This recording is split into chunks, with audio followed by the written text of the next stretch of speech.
realized I had those... Don't wiggle the table there, big guy. Whew. Looks like an earthquake on my screen because my fat hands are slamming the table around. Yeah, just chatting around. Nothing important. I got those 2 videos coming up later. I just wanted to do a little video, if you just saw the one I just did, about my interview tonight with Tom Bartlett at 7 and then on Sarah Corrier's show at 10 p.m. But I figured I'm just going to be chatting around. So let me say what I'm doing this week is what's going on. So I finally got off work. Weirdly enough, it's a time that this crisis became so crazy. I do home health care. I had been doing literally, the way it works is, what's up, DM DeMod? Thanks for helping me out with that tech issue, by the way, earlier. I really appreciate it. It's amateur hour here in the Knorr house. Last time I tried to host someone on my show, it was Sarah, who's a fantastic guest, and I made a complete and utter fool of myself, because for the first time I was like, I'll use Discord. Well, my computer can't handle running Discord and live streaming at the same time. This time I use Zoom. DM DeMod helped me out, so... Hopefully we'll be good tonight with our interview with Todd. Thank you, DM. WZ, I still got your toilet paper. It's still there.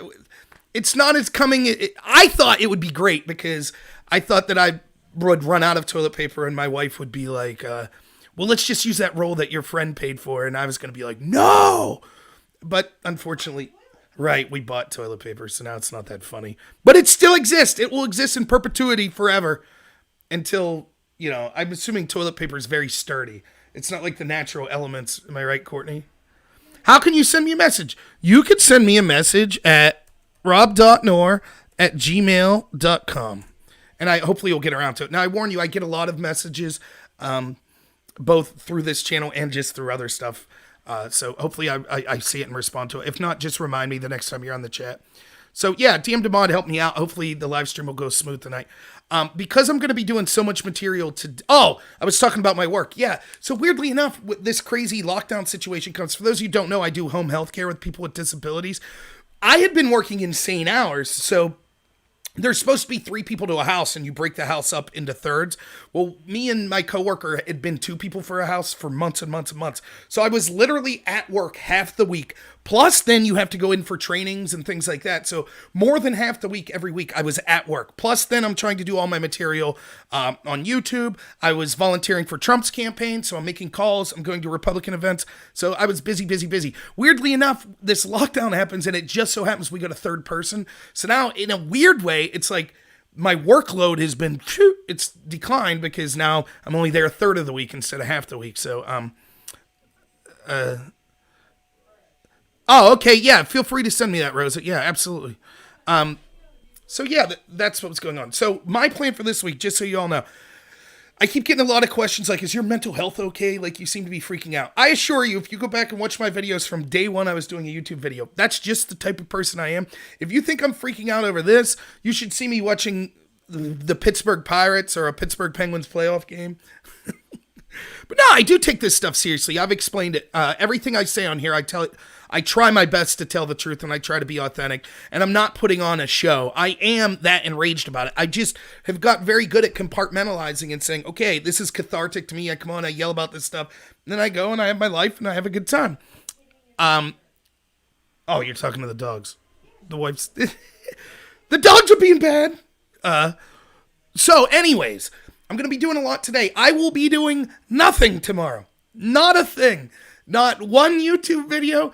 I'm not going to be, to the best of my ability, though I'm sure my wife will yell at me all day, I'm not going to be on my phone looking up the text of this garbage bill they're about to pass. I'm not going to be arguing with people on websites like Above Top Secret, hopefully. I'm going to be hanging out with my family. Now, there is a chance that me and my wife are going to do a stream, but it will be nothing about politics. It'll be, who knows what it'll be about. My wife's been quarantine baking a lot, so maybe it'll be about that, the old quarantine baking. We ran out of eggs, though, unfortunately. So I'll probably go get eggs in the morning, if possible, along with some other sundries. Is that still a word people use? No one uses the word sundries. I actually think it's a better show instead of having my wife on camera just yelling at me off camera. You're an expert. So, oh, thank you, Rosa. I'll check it out on Twitter. Thank you. So yeah, that's the plan. Don't look for me tomorrow, unless I'm just doing a fun video, something like that. You probably won't find me on YouTube talking about this stuff because sometimes you just need a day off. So that's the plan. Just taking a day off. Today, yeah, I'm gung ho. I'm furious. I'm having fun right now, but you'll see. I'll have my game face on at 7 when I'm interviewing Todd. By the way, if you all saw the one live stream where my friend Carlos called in and we did audio for like an hour and a half, Carlos was the one who was generous enough to hook me up with Todd. And what I'm trying to do is network and meet people that are in the journalism field, in government, people that are on the ground. Like I want to start talking to truck drivers. I want to start talking to welders. And not even being political, not asking them to be like, hey, get mad and believe me politically. Just say, what's the situation look like for you on the ground right now? Someone who's been doing a good job of that is Doug Ducote and his producer, Dustin Gold. So if you check out some of the streams they've been doing, they got a lot of real world workers that are being affected by this situation in the United States calling in. But I'd love to hear from people from all walks of life, just on that type of thing. Sometimes we get so focused on the politics of it that we lose the human aspect and how it affects people day to day. What's up, everyone? Don, what's up? Yeah, great to see you all. So that's something that I'm going to try to be doing too, try to put a human face on what's going on, because we're getting pigeonholed into this idea of if somehow we have a question about the economy being destroyed to fight this virus, oh, we're really just concerned about our 401k. This is anecdotal, but this is this is who I am from what I do my show. I do my show for normal Americans. I lived in rural Pennsylvania my whole life. No one I know is extremely wealthy. Most of the people I know are living paycheck to paycheck. Almost everyone I know is working. They have a full-time job until this, of course. But, I'm concerned about the people I know. I know it's anecdotal, but I see that they're going to have a hard time paying bills. Some of their businesses are shut down. Some of them can't go to work over things like this. And I can see kind of the worry on their face. Some worse than others, obviously. I and my wife are both considered essential businesses. She works as a banker. I work in healthcare. So we're still getting income, but it's not just about me. And so I feel like we're being pigeonholed because these human stories aren't being put out there. And they want to shove this stuff in your face. They'll say like, I heard today on sports radio, because I'm like, wonder what sports radio is talking about now with no sports. And some famous athlete, I didn't quite catch the name.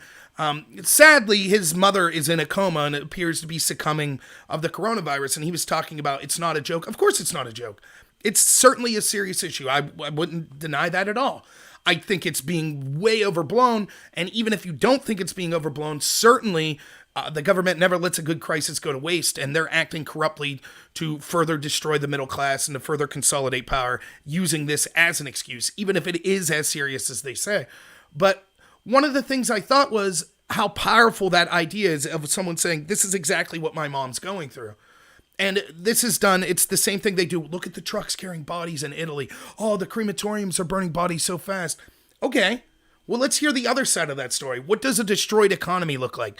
We keep getting pigeonholed. Oh, that's just rich people concerned with their 401k. No one I know. These people aren't concerned about their 401k. They're concerned about making the electricity payment next month. And I know people say, oh, they'll just suspend that. They'll say that you don't have to pay electricity. But how long is that going to last? Livelihoods are being destroyed, Yeah, my wife's 401k took it. See, there you go.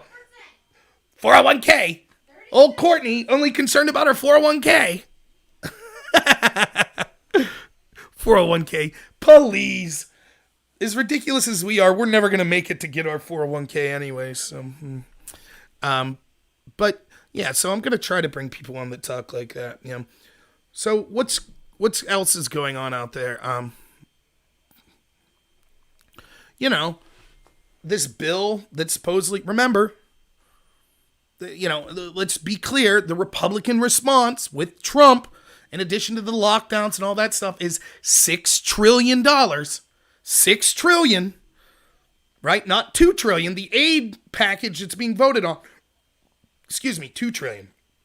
Trump's plan, the Republicans' plan, $4 trillion of Fed stimulus, Fed liquidity. What's that mean? That means the Federal Reserve will basically print money to be able to, keep the economy afloat, lend money at 0% interest when they feel like, prop these up, that up. artificially inflate the stock market and things like that. Basically print $4 trillion. It's more complicated than that, and I'm not even going to pretend I understand the ins and outs of it. I'd love to talk to an economist who knows more about it than me, but basically, they're just going to print $4 trillion and inject it into areas of the economy, in the addition to this $2 trillion aid package. So the Republican and the Trump plan, $6 trillion. The Democrat plan was they rejected the $2 trillion aid package and wanted a $2.5 trillion aid package, but they have not voiced disconcern at the $4 trillion Fed package. So basically, Republicans $6 trillion, Democrats $6.5 trillion. The Democrats are out there saying they expect at least 2 new stimulus bills. So this bill is $2 trillion. So if the 2 would be close to the similar, you'd be talking about possibly an extra $4 trillion on top of the $6 trillion we already have. That would put us at $10 trillion. We'll see if that's what the Republicans suggest, but the Republicans are calling this phase 3. They're already talking about moving on to phase 4 of a stimulus. So I have no idea what the front. What's up, Pete? How's it going, man? I have no idea how big this will be. Look, I get fired up and I'm yelling, and listen, I know I'm a crappy person. Sometimes I get heated. It's the way I am. I love debate. I love arguing with people. So when I get passionate about something, normally I'm level-headed and I respond reciprocally. Quiet! The wife says, what? But one of the things, that gets me is I came out and I was like, whoa, I have questions about what Trump's administration's doing. And I just got, flamed, like, how dare you? Then, of course, instead of being level-headed and being like, okay, settle down, I was like, whoa, you want to come at me? So maybe not the best response, but that's where I was at and where I will be at in the future. So remember, though, my stance from the get-go is I'm not an expert in the economy per se. I know more about the economy than I knew about disease, and I'm not claiming to be an expert in the economy, so I'm certainly no expert on disease. I'm willing to listen to experts. But what I've learned in life is this: never trust anyone with just blind faith. Don't trust me. If you're like, Rob, what a handsome guy. He seems so likable. I'm just going to believe everything he says. You're making a big mistake, because I could be wrong, I could be corrupt, I could be lying to you, I could be honest mistakes. But you shouldn't just take my word for stuff. And I have been wrong. I've been wrong in the 4 days since I've been arguing. I will fully admit that I thought that, and this is true, Trump said a couple days ago, 2 days ago, the aid package will be $2 trillion. Then Kudlow, his economic advisor, comes out the next day and says, actually, it'll be $6 trillion. And I was like, okay, it bumped from $2 trillion to $6 trillion. But in reality, Kudlow had been talking about the $6 trillion the day before Trump. So technically, I was wrong. It didn't jump from 2 to 6. Trump said 2, and the reality was it was 6. But I was wrong about that, I'll admit. I do seem funny, don't I? Thanks. I did do a lot of open mic in the past where I thought someday I was going to be a stand-up comedian, but I just think, Carla says I might not be handsome. That was the problem. I'm too good looking to be a comic. It's hard to laugh at someone with a chiseled features like myself. So stand-up comedy was not in the works for me. But so yeah, we're at $6 trillion. I was just asking questions. That's it. I just think, I had this absurd argument going on with a couple people here a couple hours ago on Above Top Secret, which is a site that I'm on. Sounds like a conspiracy theory site, and it basically is, but it's basically transformed into a politics site. Though, of course, everything's about the virus right now. Anyways, one of the arguments I was having on there was, you're free to ask questions. You're free to ask. The government's not stopping you from asking questions, so what are you upset about? And I'm like, no. It's not that. There's 2 parts to what I said that we should do. One, as Americans, we should all be asking these questions and demanding they be answered before we capitulate to the government massively infringing on our rights or crashing the economy or having massive wealth redistribution, etc. The second is the government should have to answer those questions before they enact these policies. And I've narrowed it down to 4 questions, which I'll get to in a second. But somehow it's like, well, as long as you're free to ask the question, then the government could do whatever they want. They don't have to answer. I mean, that's insanity. One of the things that there's a rumor, which I was talking to Carlos about this the other day, it shocks me. Absolutely shocks me. I mean, Politico's reporting that the DOJ is requesting that habeas corpus be suspended. And for those of you that don't know, that just means your right to a speedy and fair trial. if that's suspended, you could be detained indefinitely. So imagine, you get caught speeding and they're like, hey, you violated speeding laws. We're going to take you in. And they throw you in a jail cell and they're like, we'll get around to you in 2 years. That's what happens with the suspension of habeas corpus. And so it's like, wait, what? Why would we suspend that? How does that fight the coronavirus? Is this going to be applied limitedly in a specific situation? Are we talking about because we're afraid of terrorism or, some sort of racketeering or something that could go on during this pandemic? Or are we just saying for every... these are serious questions. You're talking about taking out one of the pillars of our freedoms, of our legal system. You're talking about wiping that out. Somehow the press isn't asking questions about it. I mean, maybe it's not true, but don't you think the press that hates Trump would have came out immediately and been like, what's this we hear about suspending habeas corpus? If that's what's going on in Trump's DOJ, all of this talk that the Democrats have had about Trump being a dictator, this would actually be a point where you might want to bring that up and be like, whoa, this sounds like something that a dictator would do. Can you please explain what's going on? Yet no one's asking about it. And when I'm like, hey, I have some questions before you do that, these people are telling me, question all you want, but the government doesn't have to respond, and we should just like it because it's an emergency. Okay. Is that what we're going to suggest going forward? The government's just locking people up and, we never hear from them again. I could be like, excuse me, government, you took my neighbor and you locked them up. I'd like to know what's going on there. And they'll go, uh-huh. Anyways, moving on. I'll be like, whoa. We don't have to answer anything. You asked your question. We're choosing not to respond. Therefore, everything's perfectly reasonable. I mean, that's nonsense. How could people say, and that's one of the things that's frustrating me. People are telling me that are like, you might disagree with me. I'm just asking for logical consistency. You might say, look, yes, I agree. I don't see how you could disagree with me that the government should answer these basic questions. But you might say, my threshold is if we thought this disease was going to kill 20,000 people, then yes, the government's justified in doing these actions. I completely disagree. But we can have that discussion. That's reasonable. But what blows my mind is people are unwilling to answer what their threshold would be. And they'll just say things that are just patently untrue in attempt to justify something because they think, well, my side's doing it, so it's okay. Here's some of the things I've seen. With straight faces, I've seen dozens of people ask me this. Well, what rights do you think are being infringed upon? What rights? I mean, these are the same people that said Obamacare was infringing on their rights. And now they're saying lockdown orders, shutting down large sectors of the economy, telling small business owners you can't open your shop, telling workers you can't go to work, telling people you can't be on the streets if you're not an essential worker, arresting people for having weddings in their yard. You don't think that's an infringement of rights? If this doesn't qualify as an infringement of rights, I don't know what could possibly happen that would worry you. And what's disingenuous, and you know that it's disingenuous, is a lot of these people saying this were all about, Obama infringing on our rights, Obama infringing on our rights. Obama never did anything close to this. Having said that, you might say, yes, this is an infringement on rights, but in times of emergency, that's necessary. That's different. That's a different argument. But let's not pretend this isn't an infringement.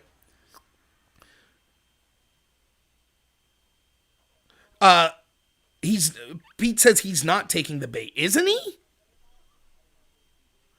Did his DOJ recommend suspending habeas corpus? Was he aware of that? Did he endorse Gavin Newsom's lockdown? He did that, right? So that's the first argument that's just blowing my mind.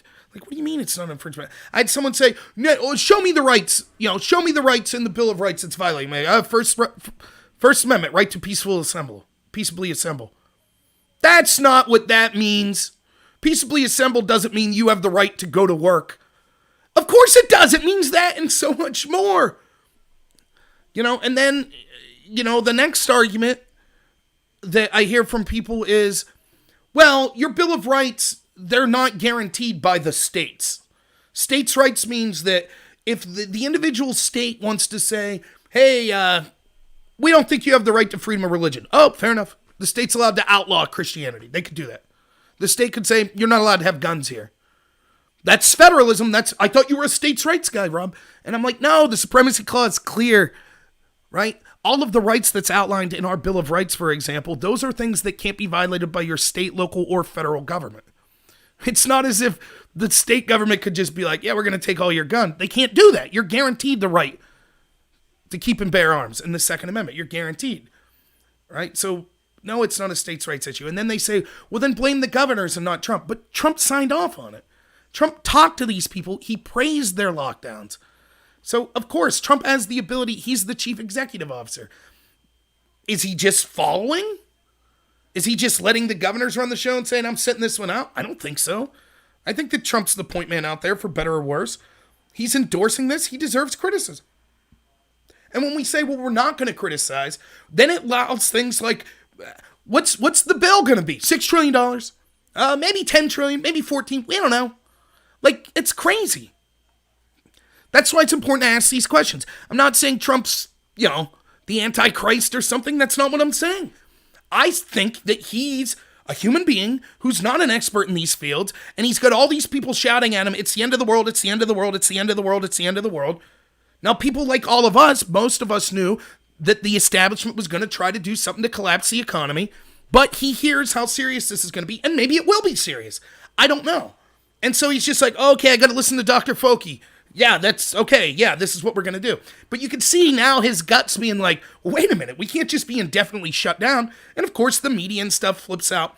Understand, my criticism of Trump signing off on this wasn't because I want to hate Trump. My criticism was, you're falling for the Democrats' trap. That was my criticism.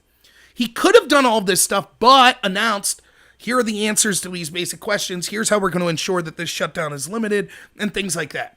Now he seems to be going in that direction where he wants to say that, but the damage is already done. He should have said that beforehand. That doesn't mean that we shouldn't reverse course now. But that's one of the things, So you got people just saying, oh, no rights are being infringed. You got people saying, it's states' rights issue. The federal government can't step on their toes. Some of the people that were on my side about the Virginia rally, how dare Northam try to take our rights, our Second Amendment rights, are now, in just the matter of a couple months, flipped and said, sure, if the states want to lock you down, they have the total right. And then, I just hear other positions that just make me scratch my head. Like, so many people are telling me that I'm immoral and I want people to die from being sick. And then in the next breath, they'll say, by the way, no one, not me, not Trump, not his advisors, no one knows what this disease will do. Okay, exactly. Why would we purposely harm our country in a very significant way, both in context of our liberties and in context of our economy, based on something that we're admitting we don't know anything about? If the argument, and this is one of the things I'm discussing, if the argument is fear of the unknown justifies any infringement of rights, the country is over. That's it. There is no more Bill of Rights. There is no more United States. Period. It's that simple. If we're willing to say at this moment in time, if we fear something that's an unknown, any infringement on your rights is justified. Any destruction of the economy is justified in order to fight it. There will always be another fear. And they're going to come fast and furious now. Because the most ardent people who should know that there's corrupt actors in the government that seek to use crisis like this in order to enrich themselves personally or to get more power or to destroy the middle class, they're going to use this ad nauseum now. They're going to use it for the Green New Deal. I said that. I said they're going to use this for the Green New Deal. I was called stupid. That would never happen. One day later, the Democrats put forth Pelosi's bill that's basically the Green New Deal. They didn't even use climate as the threat. Pelosi said yesterday in an interview, well, there are a lot of people in this country, I'm paraphrasing, but this is about right. She said there's a lot of people in this country that think if we're going to give billions of dollars to airlines, that we should be giving an equal amount of money to help the environment and fight climate change. And she's right. There are a lot of people that say that. And when they get power, they're going to declare an emergency. They absolutely will. The World Health Organization is predicting within 10 years, 250,000 people a year will die of climate change. That's what they're predicting. If we believe the World Health Organization when they're saying X amount of people will die of this virus, who are we then that said, oh yeah, we just have to accept what they say and we can't question it? Who are we to question them when they say it about climate change? This will happen. And I had people tell me, well, even if they use an emergency declaration for climate change, it would still have to, because the Green New Deal is about monies being spent, it would still have to be voted on by Congress. No, not necessarily true. A lot of the provisions in it could be done completely based on an emergency declaration in the exact same fashion that we see what's happening today. For example, let's say who hypothetically could win? 2020, Joe Biden, maybe? So let's say Joe Biden's wranglers, because we know Biden ain't coming up with no idea himself.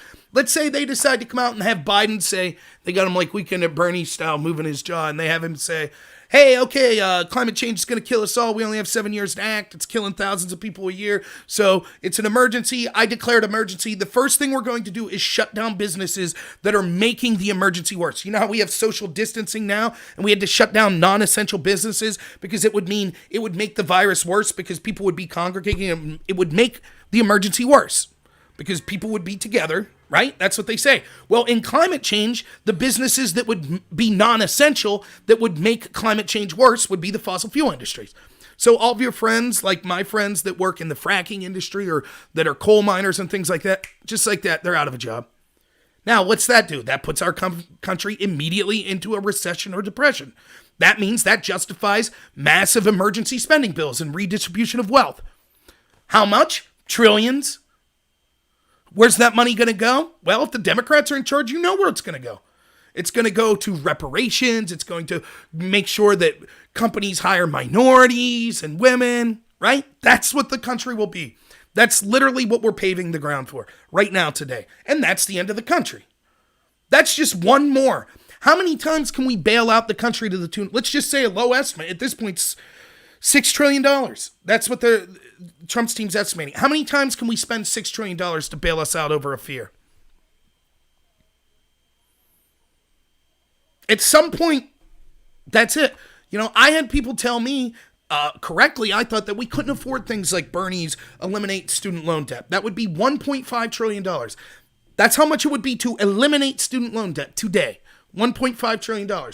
And I had Republicans and conservatives that were on my side saying, that's ridiculous. That'll hurt this economy in such a huge way. You can't just print money like that. Where would you get this $1.5 trillion?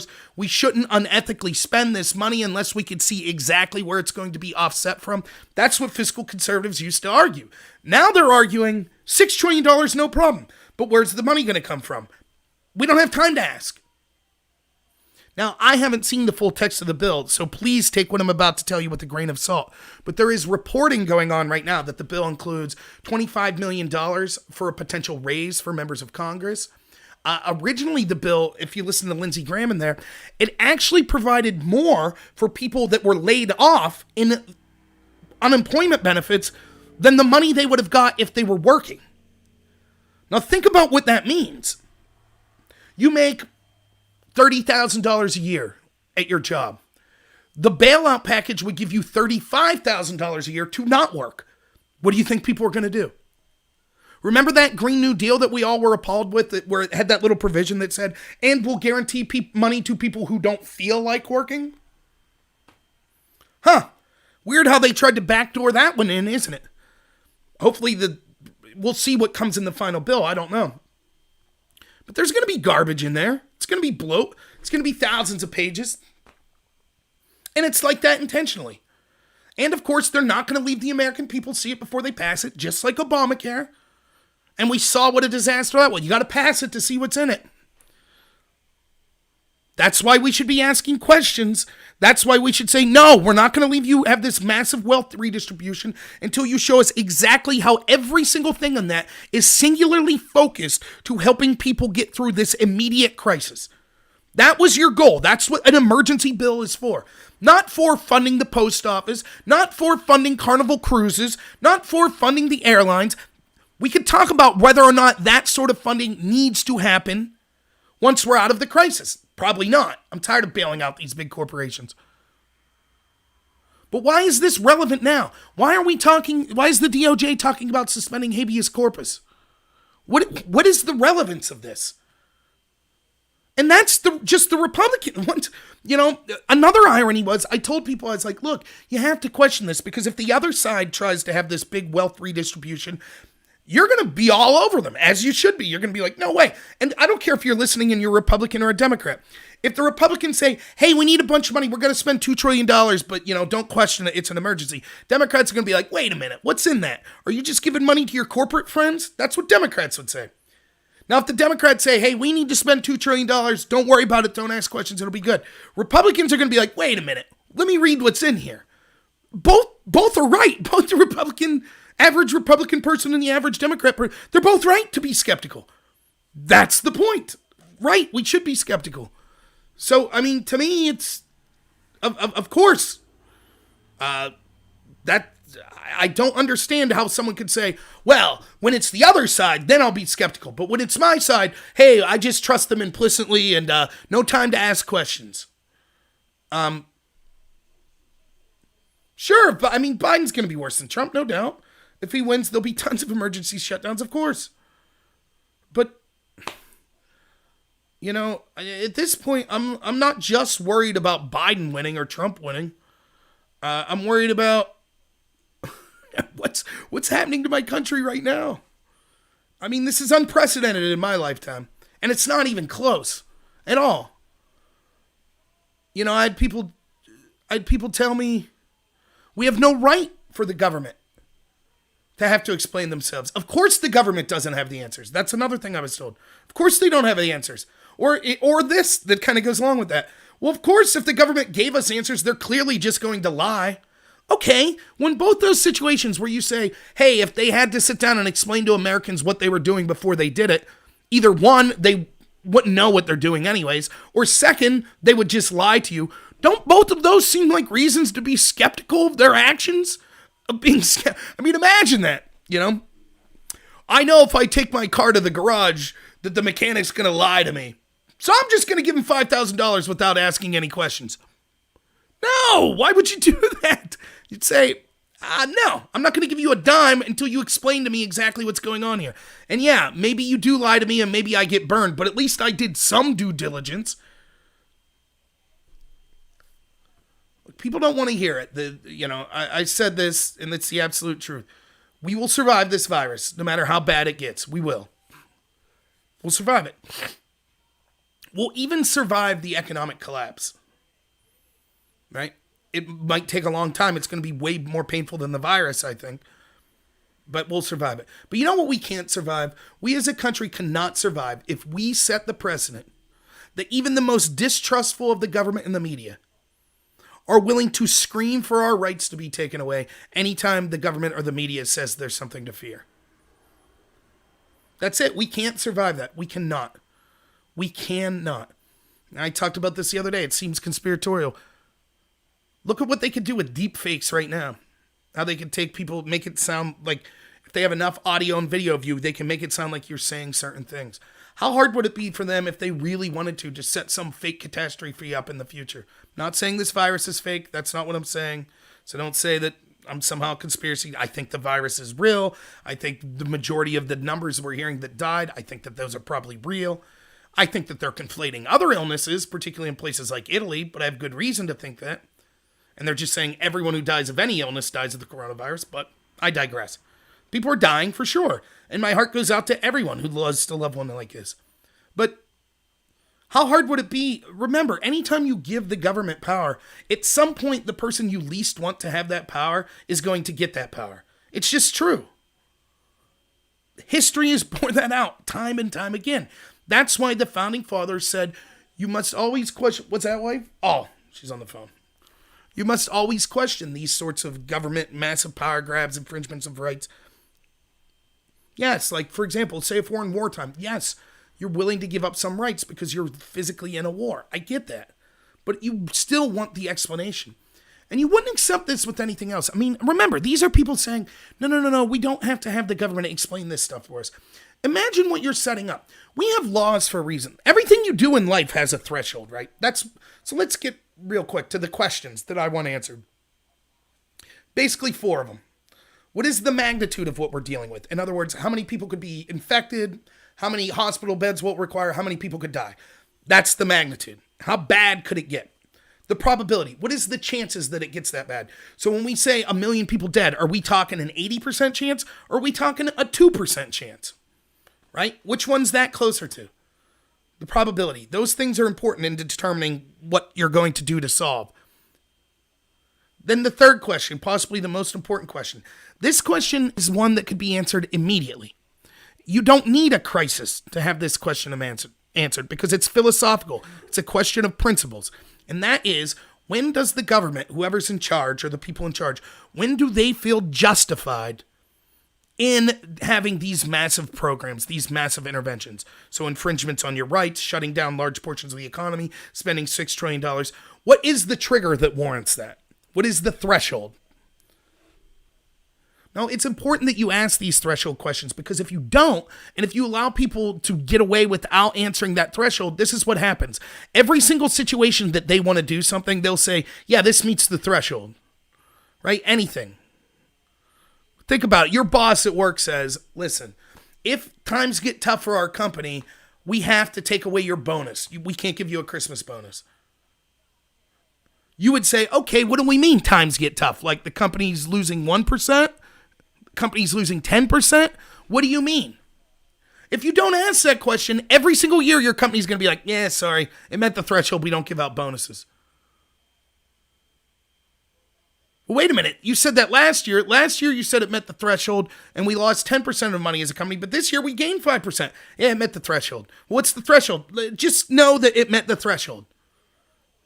And you're going to be sitting there scratching your head. You're like, so in other words, no matter what happens, you're going to say no bonus. Yep. Because you didn't have them define what the threshold would be.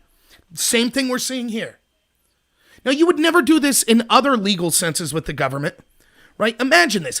We have laws, right? In fact, let's talk about the laws first. We have laws because we didn't want a system where we could just say, here are people in charge of enforcing the law. We'll call them police or law enforcement officers or whatever.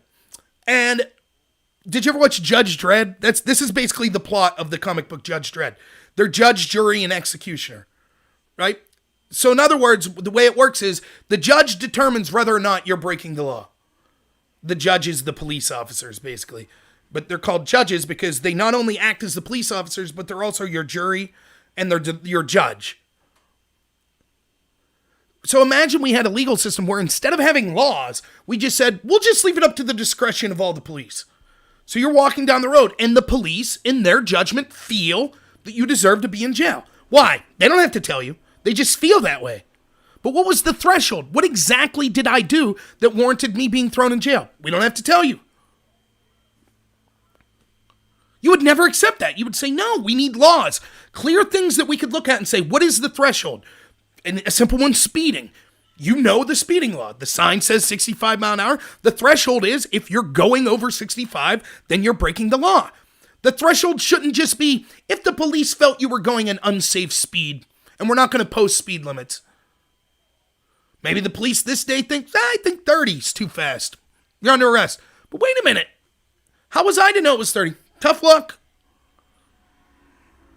You wouldn't accept that. So why should we accept government infringement on our rights in other ways without them at least answering these questions? And I shouldn't have to ask. It's a shame. Thank goodness Todd Bartlett's asking Governor Wolf here in Pennsylvania, but it's a shame that more media members aren't asking these questions. But we shouldn't have to ask. The government should know. Look, we're taking basically an unprecedented action since maybe the times of FDR, which was a disaster. But maybe not even this serious then. I mean, they're touting today, they were bragging the most massive infusion of GDP into a stimulus of all time. That's how they're touting it. Unprecedented. So I'm not saying they shouldn't be able to do it, but I'm extremely skeptical. And I would just like them to answer these basic questions. How bad? What's the magnitude? How bad could it get? What's the probability of that? What's your threshold from when you should be able to take these actions? We're worried that 50,000 people would die. We're worried that 100,000 people will die. We're worried that 1 million people will die. We think if it gets to the point where we have a significant worry that 50,000 people will die, that we're justified in taking these actions. Fine. But at least tell us what that threshold is. And then lastly, whatever your proposed solution is with all the money you're spending, outline specifically what it is and why all of it is geared to save us in this emergency. And also be honest about how many people you think it will save and how many lives you think it will destroy. And then if you do all of those things, if you answer all 4 of those questions, at least then, even if you're wrong, even if you make the wrong decisions, Americans have a clear, bright line of this is exactly what to expect. This is exactly what triggered this. This is exactly what we can expect from the solution. So the next time an emergency comes around, you can't just have someone saying, yeah, you guys gave up all your rights under the coronavirus, so now you're going to give them up under climate change. You would say, no. That administration was very careful as to outline exactly how many people might be affected, exactly what the probability of it was, exactly what the threshold was before they should act, exactly what the solution would be, exactly how many people the solution would attempt to save, and exactly how many people would be harmed by the solution. So you don't just get to say climate change and do whatever you want. But we didn't do that. And it's, it's sad. It's tragic. And we see the predictable results now. Now, again, everything in your life has a threshold. People question this threshold argument. If you're just operating willy-nilly, like I have a threshold, though we're bad at this, but because we did run out of milk today. But you basically have a threshold. You see there's this much left in the milk container. You're like, oh, that's the threshold. Better go get some more milk. You don't just say, I will randomly decide every day whether or not I'll purchase milk. Or if I feel like it, I'll purchase milk. But I'm not really basing it on any facts. Or I'm not going to tell my family why I've decided to purchase milk. I'm just going to do it, and they don't have the right to get answers from me why I'm doing it. But wait, there's 10 gallons of milk in it was an emergency. Don't question my milk purchases. We have thresholds on everything. So that's where I'm coming from. And I know I sound like I'm beating a dead horse here. I get it. But it's maybe the most important question of our lives. It's a unique as far as governance goes. It's a unique time in our lives. The time to ask these questions and the time to stand up for your rights is exactly the time that they're being taken away. If we say, hey, we could ask these questions later, it's too late. They'll always say there's an emergency, and that'll always justify them infringing. And so therefore, by the time you get around to it, it'll be too late. So, yeah, I mean, that's what's going on. I said this. I said this is what we should do. I said I'm disappointed in this administration because I feel like they've dropped the ball on this. Yes, I know they weren't the ones that said the lockdown, but Trump certainly encouraged the shutting down of non-essential businesses. He praised the states that did the lockdowns. So yeah, his administration gets criticism too. And I said, we have to ask questions. And people said, I mean, people legitimately saying, we don't have time. The government doesn't have answers to these questions. Okay, if they don't have answers, then they shouldn't be doing programs that they admit will harm the economy in incredibly significant ways. Well, but if and this is what I'm talking about, the answer to that lets you know how much trouble we're in. But we don't know how bad the problem could be, so the government has to act. Okay. What are you going to do next year when they say, credible scientists are saying it's the end of the world from climate change? We don't know. We don't know, so we have to give in. Terrorism. We don't know. The terrorists might have the nuclear weapon, so we have to give up our rights. That's the end of the country. So, I mean, and I said this, and I was ridiculed or mocked or whatever, and within 3-4 days, a $6 trillion bailout. Within 3-4 days, Nancy Pelosi starts talking about things like giving money to companies that have diverse boards. And again, without batting an eye, all of these conservatives that were giving me guff, how dare you question, it's an emergency. Technically, legally, they're allowed to do this, so how dare you question? Intuitively, as soon as Pelosi's bill came out, they're like, what? And they started questioning it, and I'm like, oh, wait a minute. Why is this different? Why can we question? Well, because this stuff doesn't have anything to do with the virus. Neither does the suspension of habeas corpus. But Trump's DOJ recommended that, allegedly. There's all sorts of things that, just because something might have to do. The Democrats disagree, by the way. They say, yes, this exactly has to do with this virus. They're wrong, of course, but they feel they're right. And if that's the criteria, as long as I feel that this has something to do with fighting the emergency, then it's justified. If that's the threshold, everybody that's got a feel's jumping in with their ideas. Hey, take rights away, redistribute wealth over here, because I feel, a lot of Democrats probably could make a case. We feel that Medicare for all would have helped with this pandemic.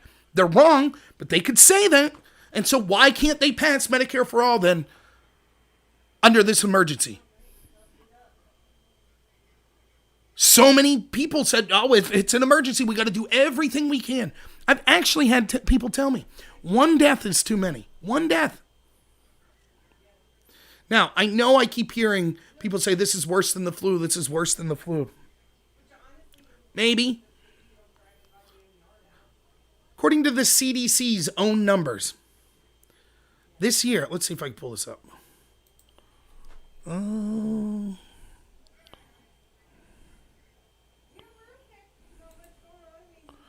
This is from the CDC. In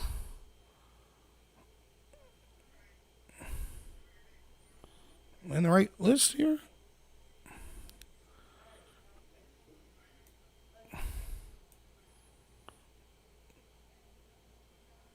Let me check. Give me 1 second. Someone calling you there, Torty? Who's that? Who you talking to, Courtney? Someone talking to you? Huh? Let's see.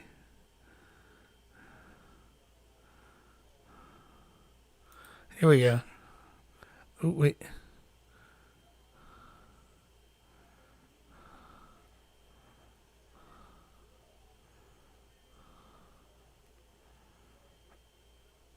Is it this one?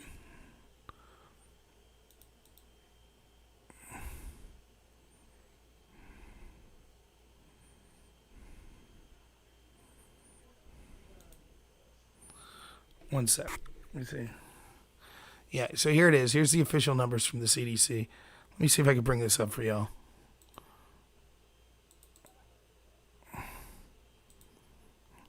This is from the CDC.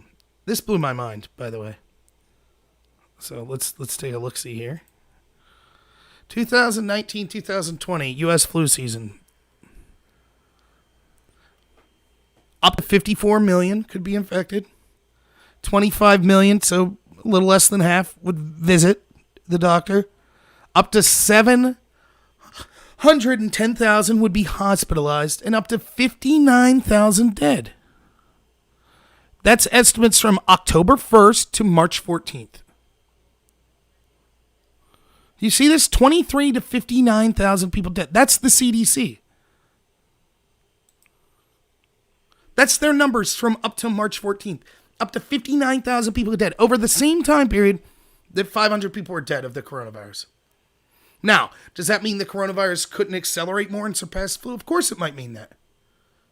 But this is why this threshold argument is so important. And I tried to be tricky about this and ask people on Above Top Secret and other places. I said, give me your threshold. What is your threshold? Do you think if 50,000 people could potentially die that it justified this sort of government action? No one will answer. No one.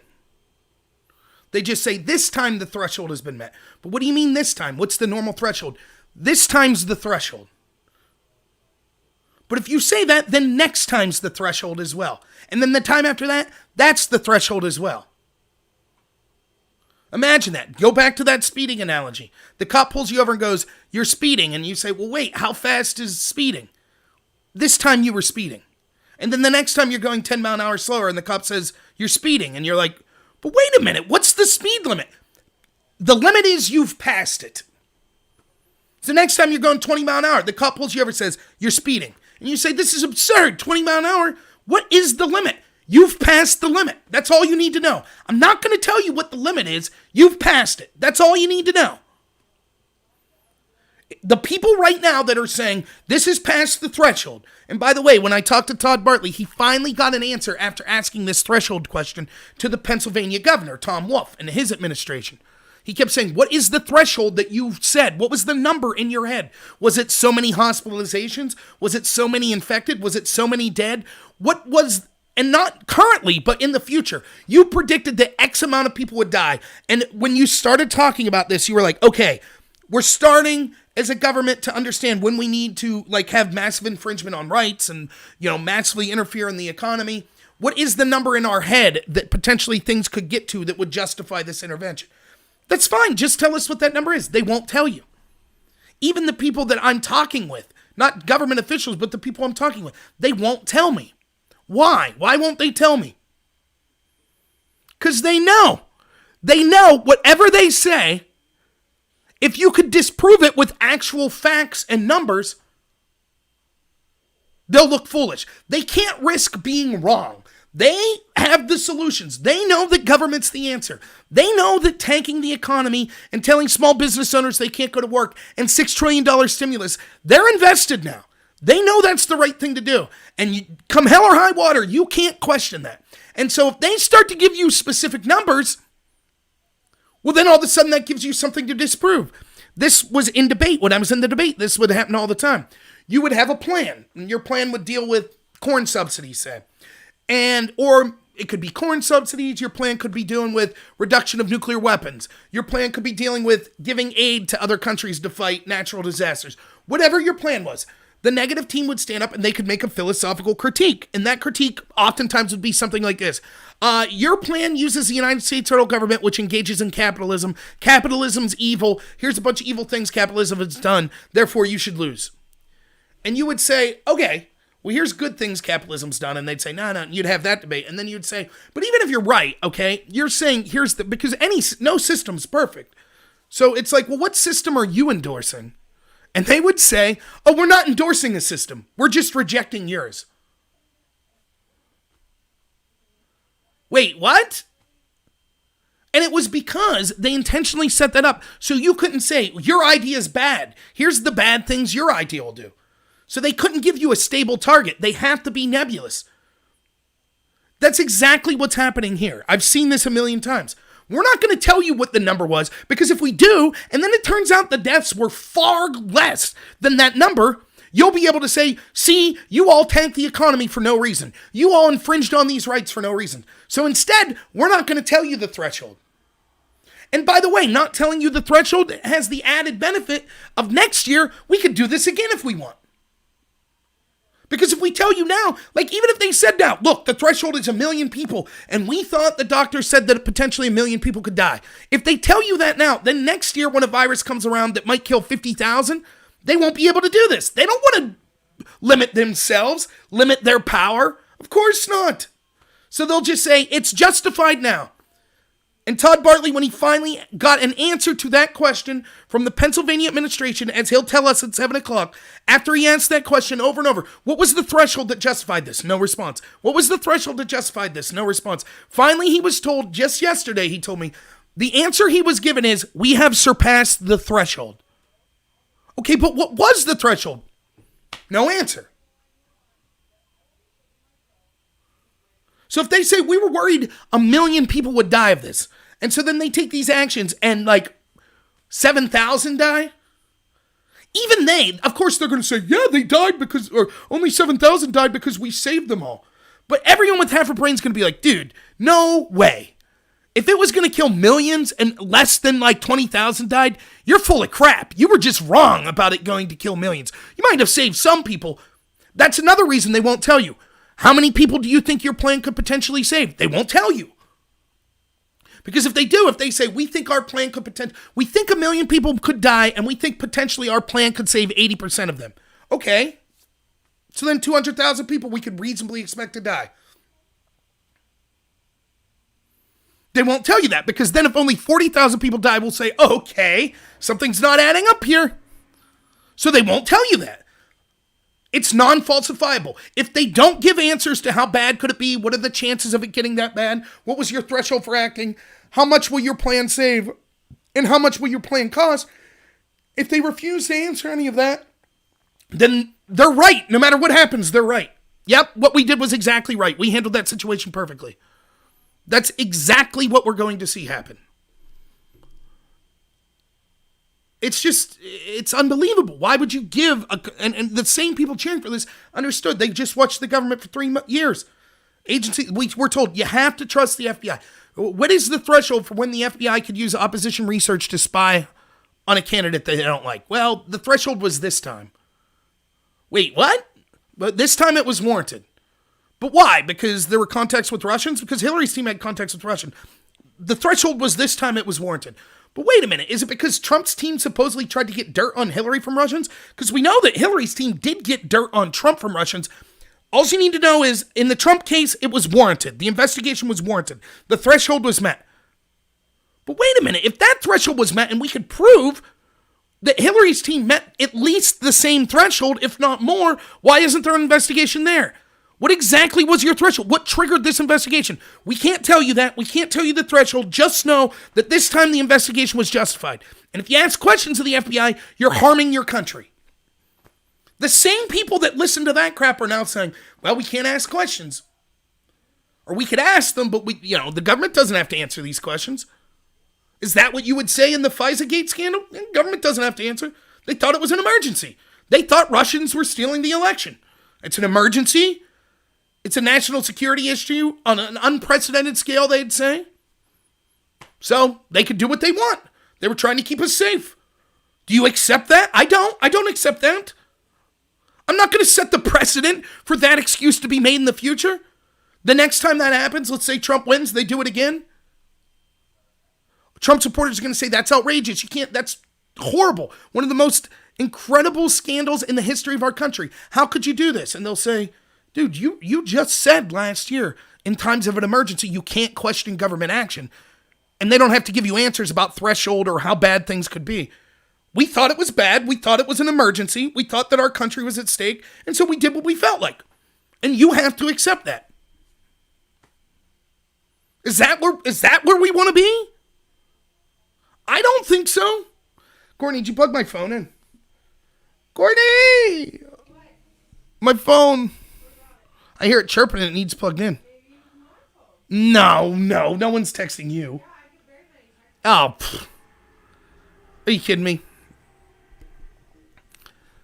Anyways, my phone's for dumb people. Oh, is my phone charging?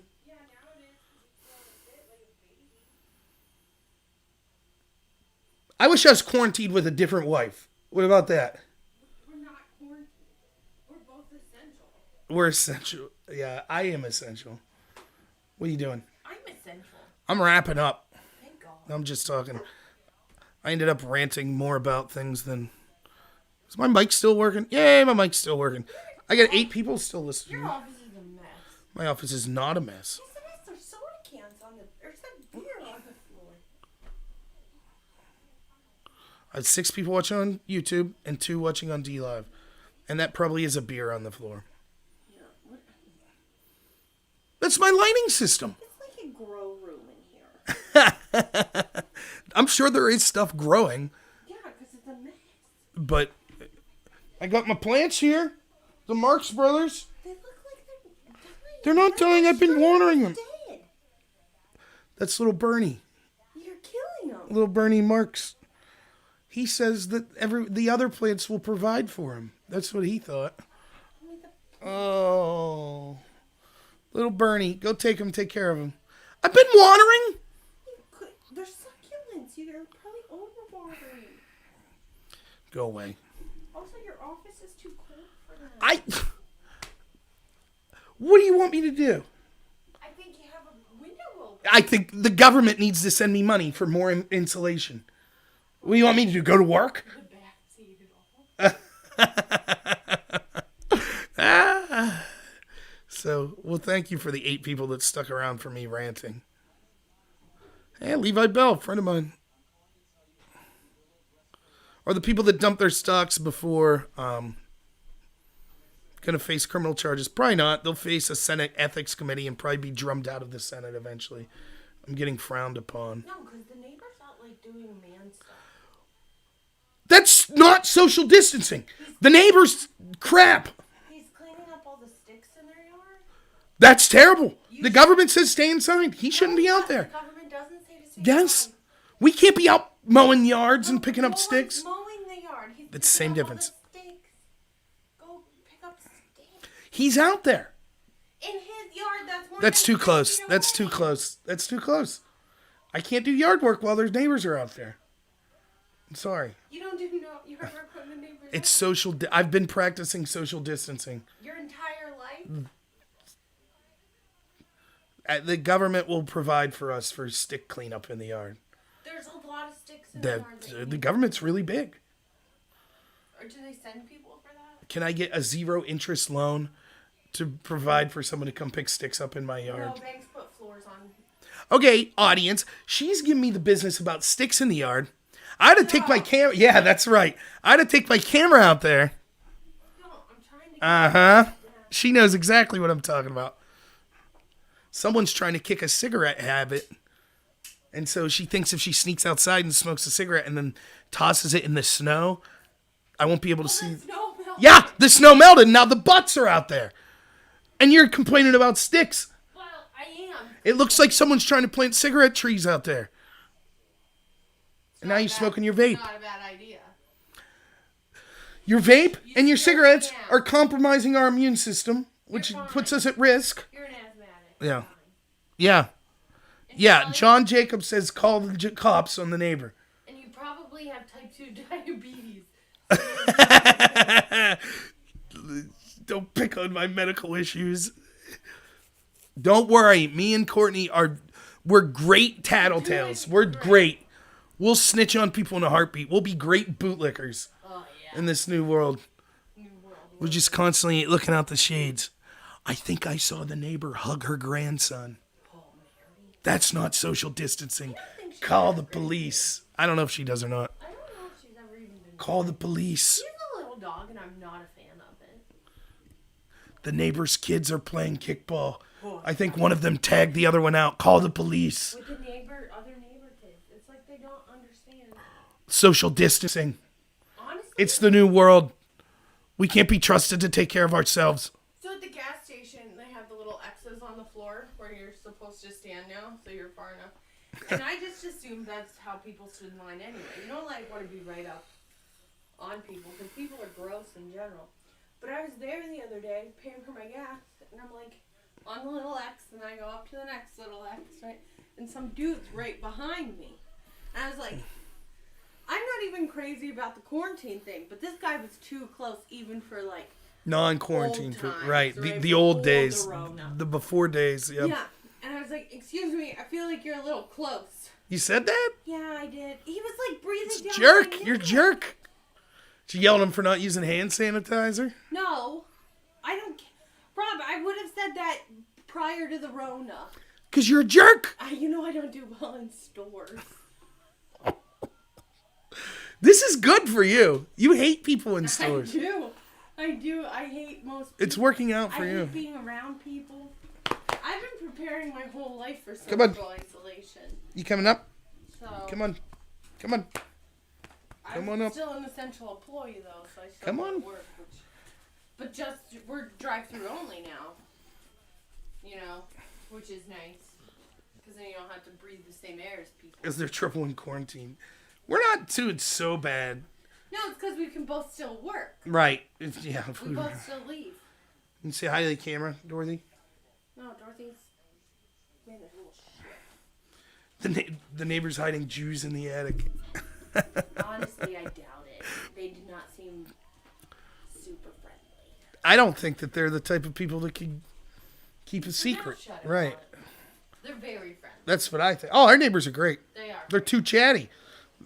You couldn't hide in their attic. If they come for us and we hide in the neighbor's attic, we'll be in a lot of trouble. And I got a cough, and everyone's going to think. That you have the Rona. Good job using Did you see that video of Joe Budden? No. He's like, and Jake Tapper's like, actually, you're supposed to cough I into thought your that arm. was just known. Yeah, it is, but it's just You funny don't to use see your hands for stuff like a that. I candidate for always thought, president. Washing your hands frequently was known. Not me, baby. All these weak people that wash their hands and use hand sanitizer, they haven't built up a tolerance for germs like me. Well, that's I haven't washed these hands in decades. Look at them. You're disgusting. But that's not what I'm saying. Like, Gotta keep coughing. yeah. Do you need a drink? Yeah? What do you want? Nah, water. Lemonade. There, I got her out of the room. Do you want lemonade or water? Lemonade. Okay. I didn't want it to irritate your throat No lemonades. Acidity of the lemons. Lemons are good. You see that? I tell my wife, get me a drink. And away she goes. She knows. She knows what's up. That's what this quarantine's about. Reasserting my dominance as a husband. Courtney, are you bringing me the lemonade? She knows. I did see that, John. I was going to try to do a crappy parody of the celebrity singing Imagine. What a terrible song, anyways. Imagine there's no borders. Yeah, that's how we got into this trouble in the first place, you morons. Thank you, Courtney. Oh, yeah, I'll show that. So here's my ice cube tray. It's the United States. I think we'll go with New York. It's going through some tough times right now. We'll take New York. Take New York. Might as well throw New England in there, too. Oh, yeah, I mean, if you're going to do it. Dorothy's looking nice. Go, Dorothy! She loves ice cubes. Here, you're going to have to just take it back. Yeah. Now I'm struggling. Everyone's seeing me struggle. Now I'm struggling. I'm losing viewers like crazy. Just give it to me. There we go. Yeah, I got some. Well, you took most of Ohio out. Ohio, lockdown. You want Michigan? Michigan. Not in lockdown, to my knowledge. Okay, that's good. Too many ice cubes is no good. Tennessee? If that left. Oh, for crying out loud.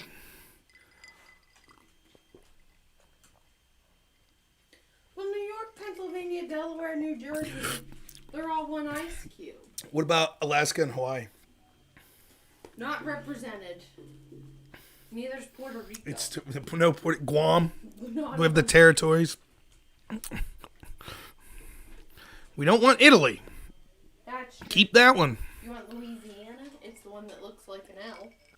So I read the other day, they were like, oh, cases are increasing percentage-wise in Louisiana more than any other state. Yeah, it was like 3 had it, and then it became 30. It's like, yeah. No, dogs can't get coronavirus, I've heard. Is there truth to that? I don't know. I'm running out of things to say, I guess. I could go enjoy time with my wife. Did you all see that? I told her to go get me a drink. She comes back with a drink. I still rule the roost. Excuse me. Hey, Courtney. There's a roost. Where? There's a roost. Roost. Oh, funny story. You'll appreciate this, and I can say this on there. So I was talking to my mom earlier today. So the little town that my mom's in is like 30 minutes away from us. And 42. the bar is closed down. So she's like going grocery shopping. And she's basically seeing all the bar flies just moping around town.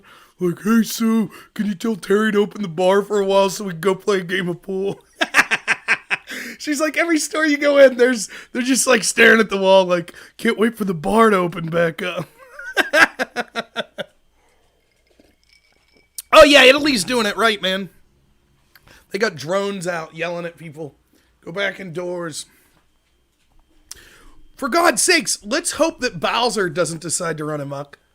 If Italy's under lockdown, the Mario Brothers will never be able to get out. If I was Princess Peach, I would be locked up right now. I know they're Italian, but are they like Italian or like Italian American? That's a good question. I think they're Italian American. The movie definitely had them as Italian American. They definitely speak English. Right. But so I think they're okay. The movie was not canon, though. Though it did tell us that the Mario Brothers' last name is Mario. Hence why they're the Mario Brothers. Yeah. Which would make sense because me and my brother aren't the Rob brothers. Right? Or the Knorr brothers. All right. I'm heading out. Yeah, so his name's Mario. Mario, and Luigi Mario. Yeah. And they're under lockdown. Regardless if they're in Italy or in New York. Because I assume if they're Italian American, they're in New York. I mean, Essential business, though, plumbers. That's quite an assumption. Is fighting a reptilian king, is that an essential business? Of course, Tom, the movie's not canon. You kidding me? You think John Leguizamo is canon as Luigi? What was the guy's name who played Mario? He's fantastic. I was just talking about this the other day. I don't know. Bob Hoskins, You're Bob making Hoskins. things up. I'm not. It's Bob Hoskins. I guarantee it. Look it up. I'm not gonna do that. I'm not gonna. By the way, another thing I noticed. So I was doing the super panel the other day, and you hear these. I was listening to the news right beforehand, and they're like, "Don't touch your face." So every time I'm talking, I'm like this. I'm like, "Yeah, actually, I think that this is like a really bad thing," and I'm like. Oh. It's like someone tells me not to touch my face, and I'm just like, yeah, I get you. I won't touch my face. That's right. That's right. They sent out a thing, our daily COVID-19 updates at work, right, in our email. And they sent out a list of, like, 12 things you're not supposed to do. And number 9, it was like, wash your hands. Washing your hands for 20 seconds kills, right, and it's like a little thing and then an explanation. And then number 9 just said, don't smoke. And that was it. No explanation. Just like, you don't know that you shouldn't smoke anyway. Don't do it. Bob Hoskins was, in fact, Mario. And Tom says he was also Smee in Hook. Oh. How about that? You want to watch Hook? We can watch it later. It's on Netflix. That'd be a good tomorrow movie. We can do Power Hour. It keeps popping up. Hook Power Hour. I don't want to do that. Is it bad that I'm cheering for Hook in Hook? I assumed everybody did. No. Oh, well. Liberals are licking toilet seats on airplanes to exterminate the boomers. Boom. All right, I'm going to go, people. Maybe I got to nosh on something before my video at 7.